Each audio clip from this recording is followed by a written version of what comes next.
Il y a une fête chez Roshni, et sa mère ainsi que Kaiser s'occupent des préparatifs. Soudain, ils aperçoivent l'homme blessé dehors, près de la chambre. Ils se précipitent vers lui et lui demandent de retourner dans la pièce.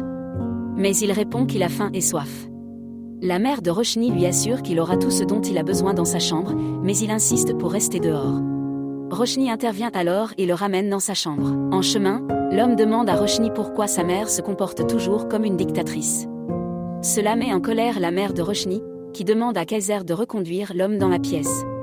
Roshni, quant à elle, essaie de calmer sa mère pendant que Kaiser s'occupe de l'homme.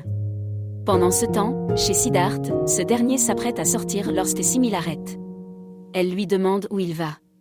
Il répond qu'il n'a pas à lui dire ses faits et geste à chaque fois qu'il sort. Simi soupçonne qu'il va rencontrer Roshni et lui dit que ce n'est pas une bonne idée. Elle lui conseille de sortir Roshni de sa vie. Mais Siddharth lui demande de se détendre. Ensuite, il se rend sans invitation à la fête chez Roshni. La mère de Roshni lui demande de partir, mais il affirme qu'il est là pour voir l'homme blessé, comme il l'a promis. Il ne partira pas tant qu'il ne l'aura pas vu, malgré les efforts de la mère de Roshni pour le faire partir discrètement. Sur le chemin, Siddharth croise Roshni, qui lui demande pourquoi il est là sans invitation. Il lui explique qu'il est venu pour l'homme blessé. Roshni lui demande d'arrêter de toujours se retrouver sur son chemin. Il accepte et s'éloigne. Roshni, en se parlant à elle-même, affirme qu'elle prouvera aujourd'hui que Siddharth est venu pour elle, et non pour l'homme blessé. Lorsqu'il arrive à la chambre, il voit Kaiser en train de la verrouiller. Siddharth contraint Kaiser à lui donner les clés, en le menaçant de contacter la police pour avoir maltraité l'homme victime de l'accident. Il prépare l'homme blessé et le fait sortir de la chambre. La mère de Roshni, en voyant cela, est mécontente. Quand elle confronte Siddharth et Kaiser, ce dernier explique que Siddharth avait menacé de tout révéler au commissaire, ce qui l'a forcé à lui donner les clés et des vêtements. La mère de Roshni demande alors à Siddharth de gérer les choses et de surveiller l'homme pour éviter tout désordre pendant la fête. À ce moment-là, Roshni fait son entrée, éblouissante dans son sari blanc. Siddharth est stupéfait par sa beauté. Il reprend ses esprits et tente de parler à Roshni, mais elle l'ignore et va discuter avec l'homme blessé. Siddharth lui rappelle que si cet homme retrouve la mémoire, sa mère risque d'aller en prison. Roshni le rassure en disant qu'il n'a pas à s'inquiéter, rien de grave ne se produira. Alors qu'elle s'éloigne, Siddharth remarque que la fermeture de la robe de Roshni est ouverte.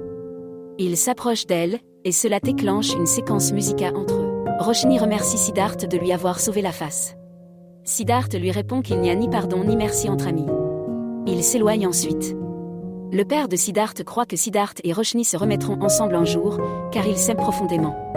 Il dit cela alors qu'il est dans la voiture avec la grand-mère de Roshni. À la fête, l'homme blessé demande à Durga, la mère de Roshni, de danser avec lui, ce qu'elle accepte à contre-séure. À ce moment-là, la grand-mère de Roshni entre. En voyant avec qui elle danse, elle lui attrape la main et l'emmène. Dans la chambre, elle demande pourquoi Durga a amené cet homme dans la maison, sachant qui il est. Roshni entend cela et exige de savoir qui est vraiment cette personne.